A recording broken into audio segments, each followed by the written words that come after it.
Guys, holy shit. Forgive me. I just saw When Evil Lurks. I'm literally shook.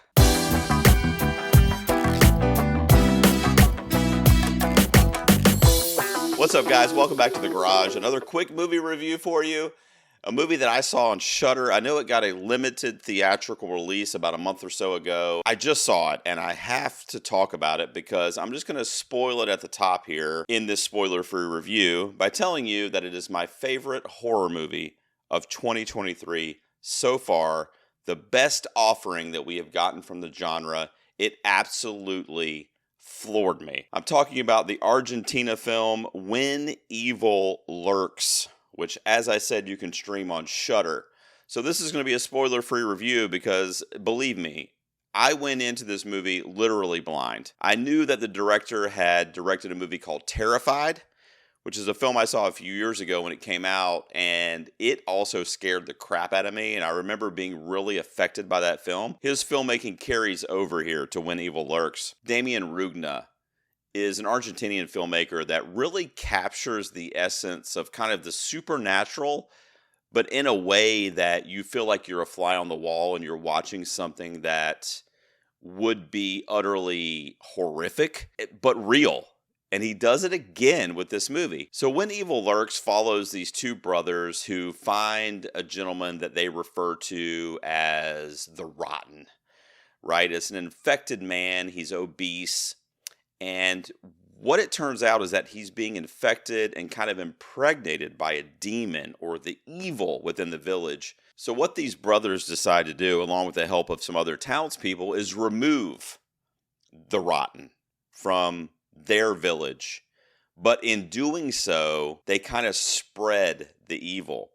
Again, I don't want to give anything away, but the movie carries that same kind of demonic possession kind of formulaic storyline that we're used to in the horror genre, but it does it in such a fresh, frankly brutal way that was literally eye-popping and just awesome to see as a horror fan. So what I've been telling friends of mine that I've been referring this movie to is that it kind of reminds me of like It Follows or Speak No Evil, kind of a mixture of those. And then, like I said, any kind of demonic possession film that you want to fill in the blank with, there's elements of that in there as well. So the evil in this movie that's being harnessed by the Rotten can spread. And it can spread by anything that's come in contact with the Rotten. That can be clothing, that can be pets, that can be other people, that can be any inanimate objects. Literally nothing is safe. And if the Rotten comes in contact with said object, person, whatever, that could spread to the next person that touches that or that comes in contact with that. So it's a bit timely in terms of coming off the COVID pandemic and things like that as well.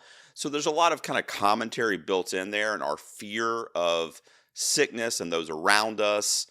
And that really plays into great effect here. And I thought the filmmaking on display was just beautiful at telling that, but kind of making you think about it after the fact where it wasn't like slapping you in the face. There's some kills in this movie that unfortunately, I can't talk about. I'm not going to spoil for you. You have to see it. But this is a very mean-spirited horror film. I mentioned Speak No Evil at the top, which was a Shudder movie I saw last year. It was one of my favorite horror movies of 2022, but it was a very disturbing and hard movie to watch. This movie is like that, but then add in the blood and gore, which we didn't really get a lot of in Speak No Evil. So you take that kind of same, like, the world sucks, this is rock bottom for me, the end, I don't want to live anymore, and then you add in this blood and gore that we love as horror fans, and that's what you get with When Evil Lurks. I'm trying to keep this spoiler-free. Please go watch it. It's streaming on Shudder right now. You can also rent it on VOD if you don't have Shudder. It is absolutely my number one horror movie so far this year, as we're sitting here in November of 2023. So it could end up being the number one horror film of the year for me. It's definitely going to be in the top 5 or 10, I would say. Go check it out. A wonderful movie that's going to fuck you up mentally. But if you're a horror fan, you have got to see it. From me, nearly perfect. Nearly perfect. I'm going to give this film a 97 out of 100 When Evil Lurks. Have you seen it? Let me know what you thought down in the comments below. I'll see you guys next time in the garage.